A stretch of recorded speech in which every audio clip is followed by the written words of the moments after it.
Ja viņš nevar atļauties jūsu risinājumu, viņam ir konkrēts budžets, kas ir zemāks. Ja?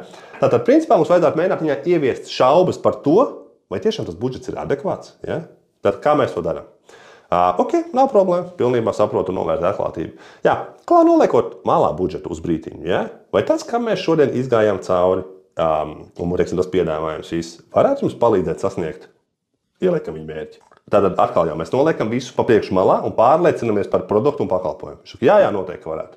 Ok, un kāpēc jūs domājat, ka tas varētu? Nu, tāpēc un tāpēc. Ja? Un tad mēs mēģinām ieviest šaubas par budžetu. Ja mēs sakām, ok, runājot par to budžetu, vai varat varbūt lūdzu pastāstīt, kā nonācāt līdz šādai te konkrētai summai? Ja? Nu, nezinu, mums tur atvēlēja, finanses nodara atvēlēja šādu budžetu šogad. Ja? Ok, un te ir atkal vairāk variantu, ko mēs darām. Atrodam veidu, numur 1, atrodam veidu, kā iekļauties budžetā, atlaidi, pielāgojam piedāvājumu un tā tālāk. Ja? Otrs veids atkal mēģinam radīt vairāk šaubas par to, ka šis budžets varbūt nav adekvāts. Svarīgi izmantot toni, svarīgi izmantot tādu skeptisku toni.